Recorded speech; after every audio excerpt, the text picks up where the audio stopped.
So anyway, I want to start my comments with a story that I use at the very beginning of the book in the preface, which is an anecdote about a conversation I had with some Chinese friends when I was working in Beijing in the late 90s. And at the time, I so happened to read a book by a British historian named Timothy Garton Ash. And the book is called The File. And it's about how when the wall came down in Eastern Europe and in East Germany, suddenly people could go to the police station and look at the files that the East German secret police had been keeping on them for many years. And people discovered when they went to look at their files that in some cases neighbors that they thought were good friends, that they trusted, had been spying on them, informing on them to the Stasi, the secret police.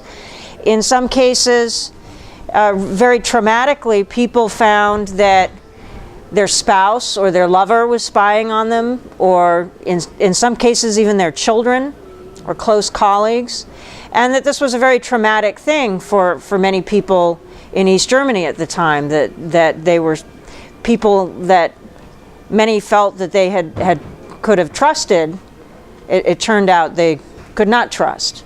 And so as time went on, quite a number of people decided that they didn't want to see their files because they'd rather just move on rather than discover what who had been betraying them for all those years.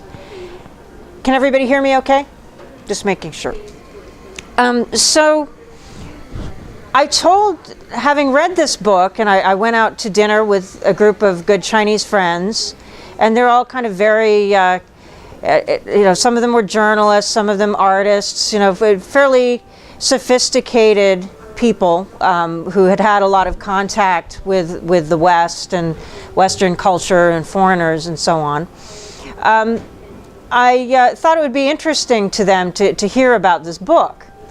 And so I told them the story of what had happened in East Germany as accounted by Timothy Garton Ash. And then one of my friends put his chopsticks down, looked around the table, and says, "One of these days, China will change, and I'll be able to see my file, and then I'll know who my real friends are." And the table went silent for a few minutes, or not for a few seconds. I'm not sure why it went silent or who was feeling particularly uncomfortable and why, but I'm not sure if we'll ever find out. And it's not just because China won't change, it may well change, but if things do change in China to the point that people can go and look at their police intelligence files, what they will find may not be the result of human informants. It's likely going to be reams and reams of transcripts of people's email messages, their cell phone text messages, their Skype conversations, their communications through their computer, that all of this information is being aggregated and stored by the companies, by the devices that are running the electronic services and platforms that everybody depends on now for every aspect of their lives. And which brings me to the thesis of our book, of my book, which is that there's a lot of discussion, particularly in light of the Arab Spring, whether the internet sort of empowers Democrats more than it empowers dictators, and whether it's more a force for good or whether it's more of a force for the bad guys.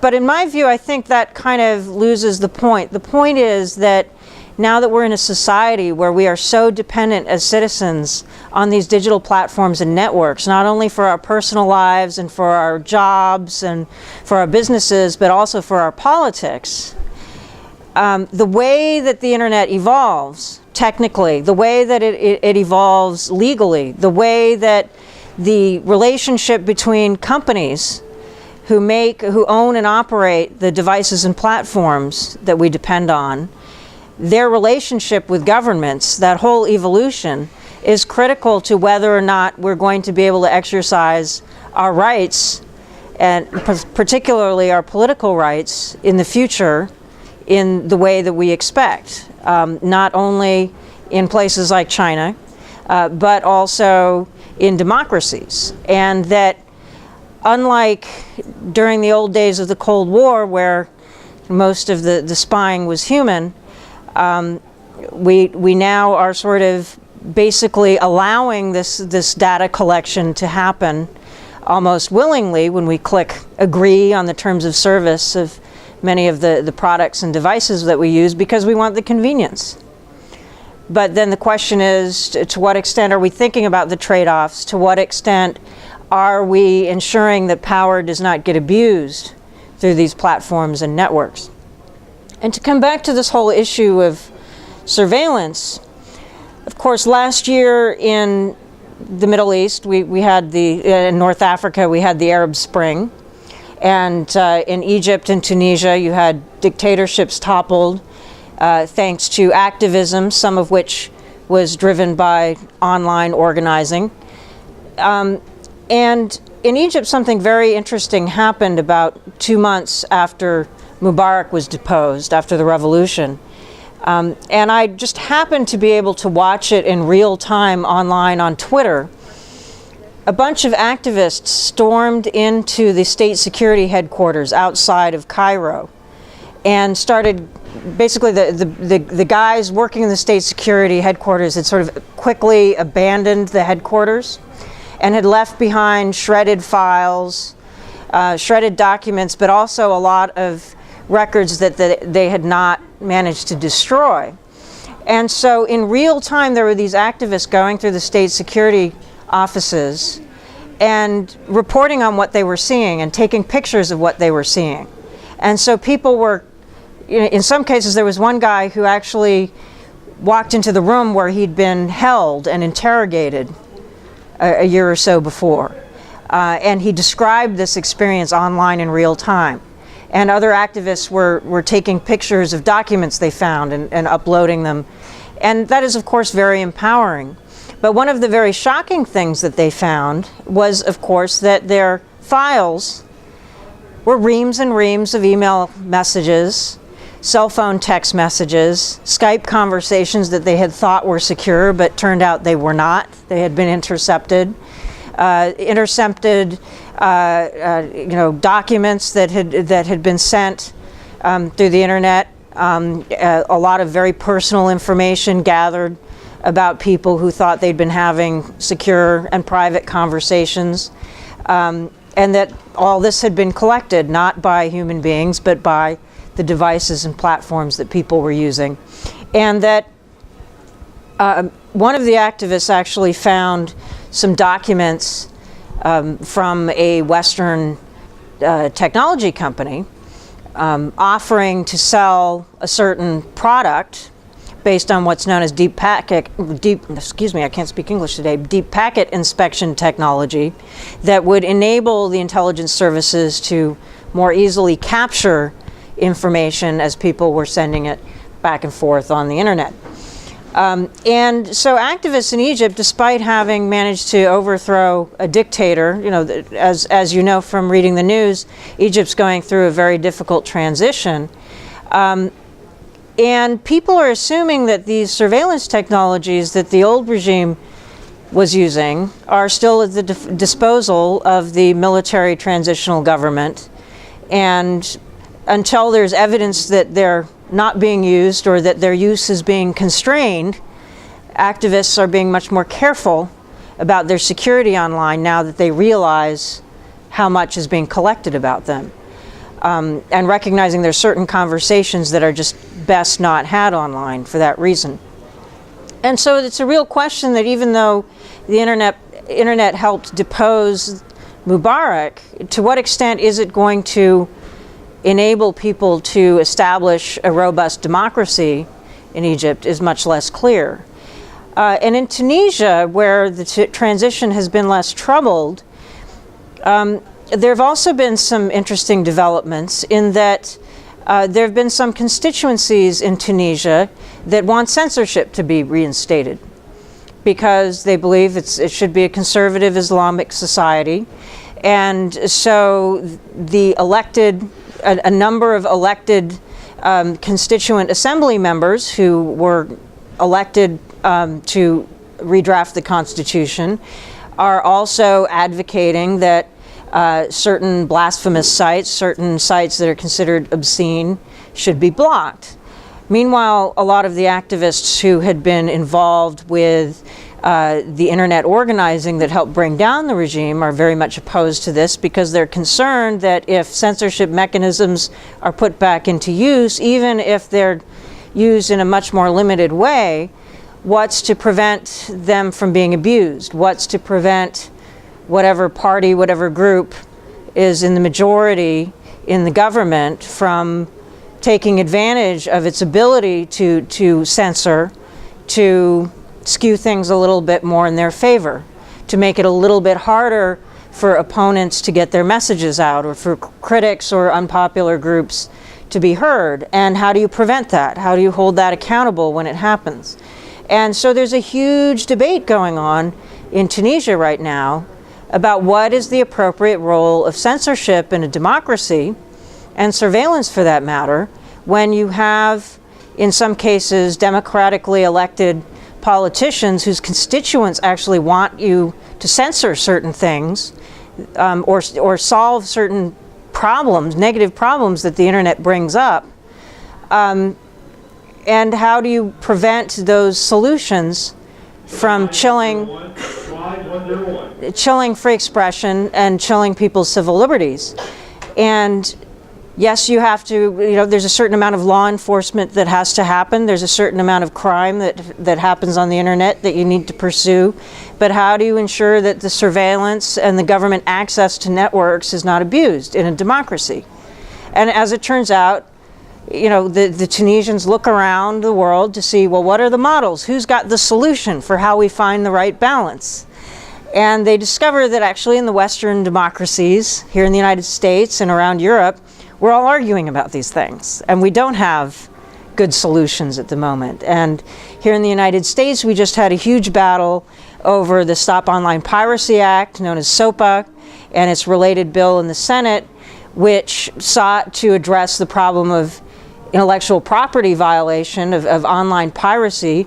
But the solution it was advocating would have required companies, internet companies and websites to basically police what their users were doing in order to prevent copyright infringement. But then the question is, if you're putting in the mechanisms for policing and monitoring users, even if it's meant only to deal with copyright, how do you prevent abuse of those mechanisms?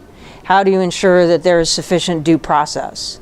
And so again, some of these arguments start to sound a little bit similar to the arguments that people are having in Tunisia or in Europe.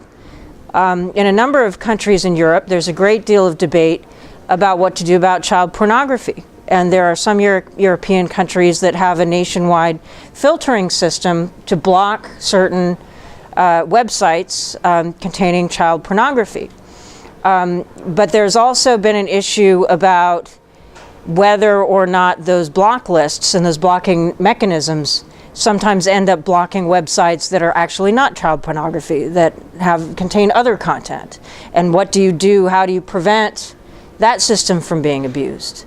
And so there's a great deal of debate about that, and there's been some research that's also calling into question, well, does blocking of awful content actually stop the awful behavior? Does it actually save the children from exploitation, or does it just kind of hide the problem from view and make it actually less likely that there will be pressure on police to solve the problem.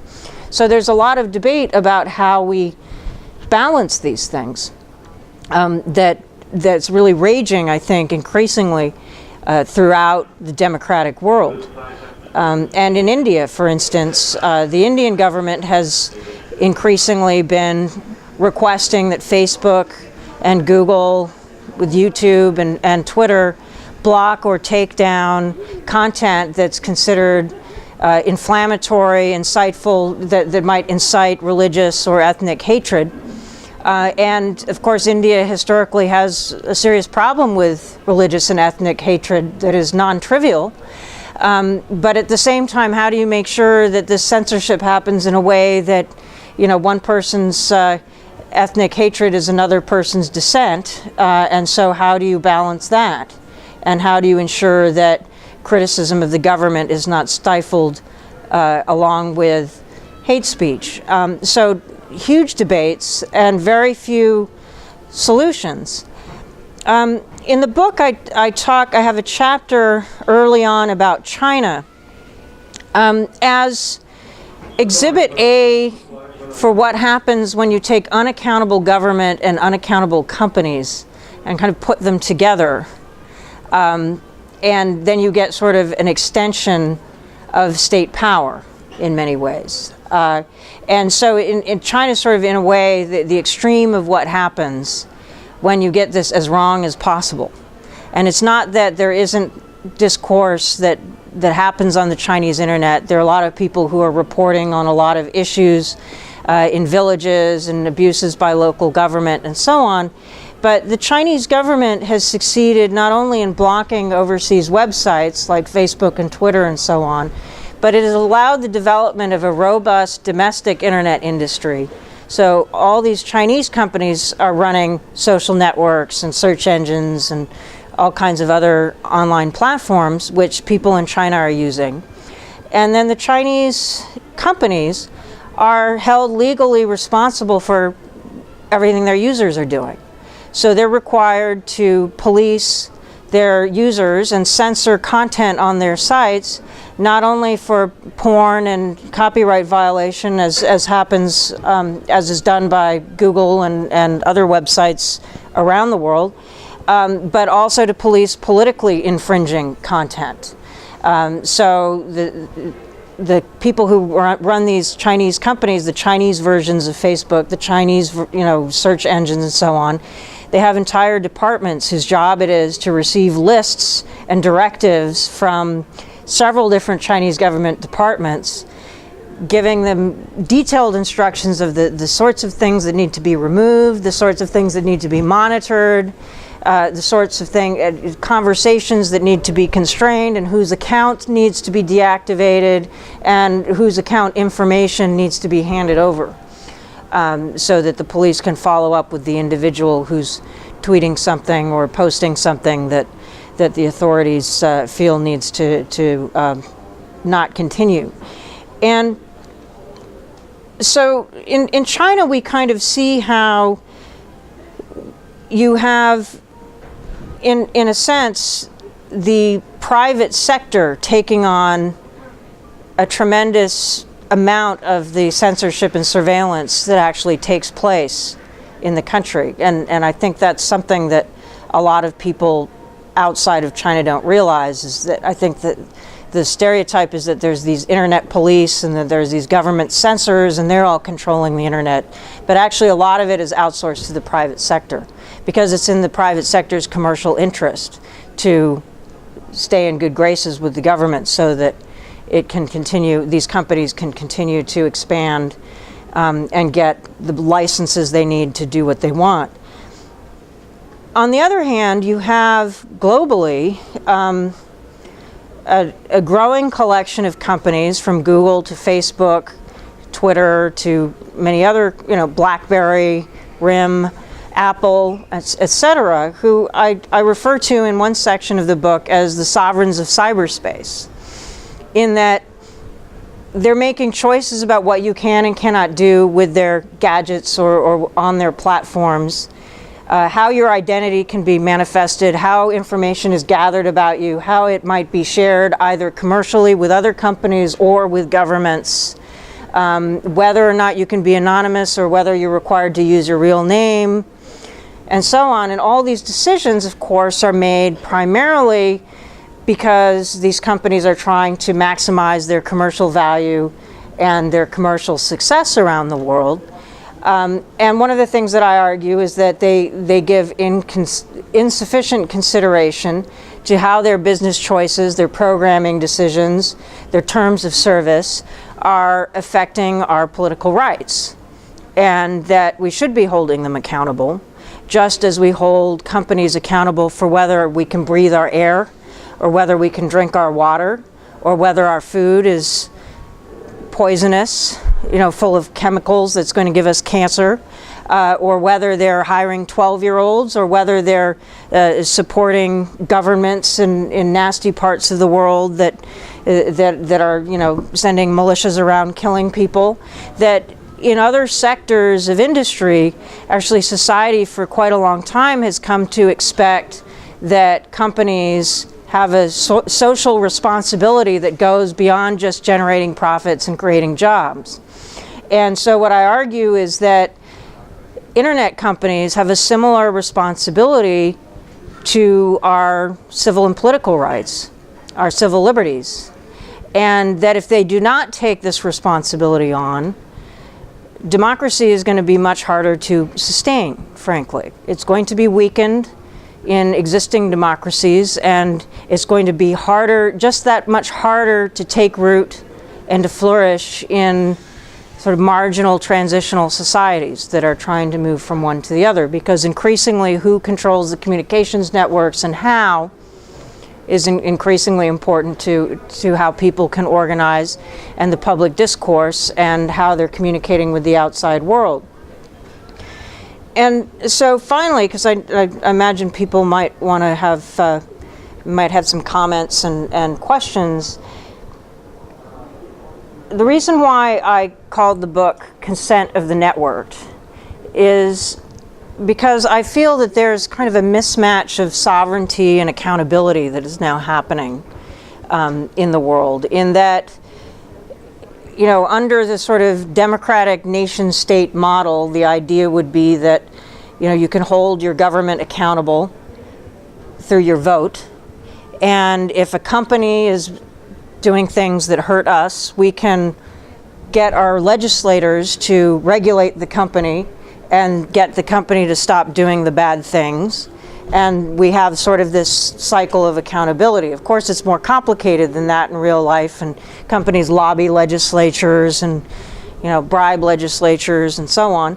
And, in this country now we consider corporations people, so, that's kind of interesting. So there are lots of ways in which that can kind of malfunction. But we also have a situation whereby,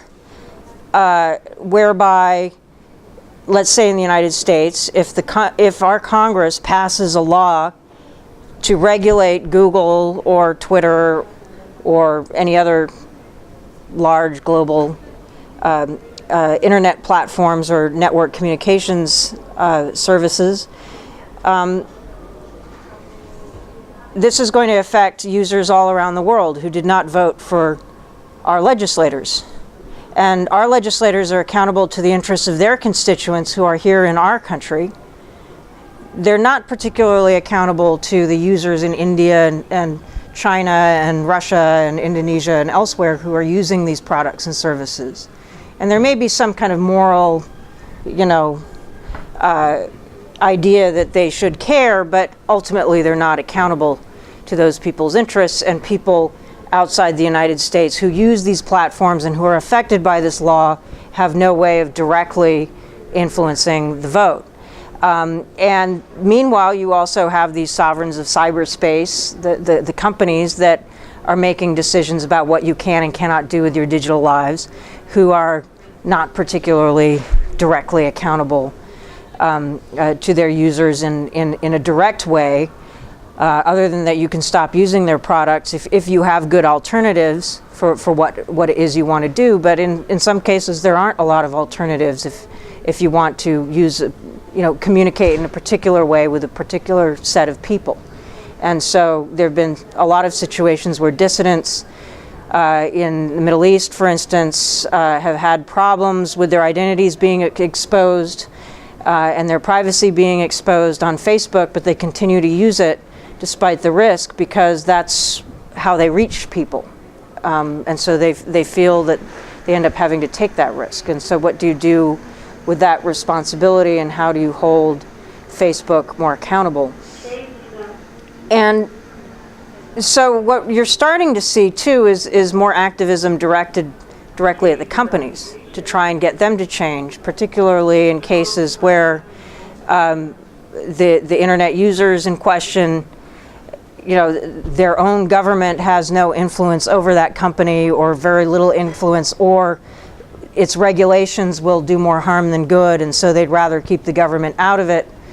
So they're taking their issues, or trying to take their issues more directly to the companies. And so there's the question that I raise in the book of how we can create mechanisms, sort of collective bargaining mechanisms, and channel our activism to get companies to listen to it and actually take it on board and recognize that this is actually going to help them build products and services that people trust, as opposed to just feeling creepy about, and that in the long run those companies that get it right, that figure out how to listen to their users, or let's call them constituents, are going to be the ones with the greatest long-term credibility and let's call it legitimacy. And so we need to figure out kind of how to do that better.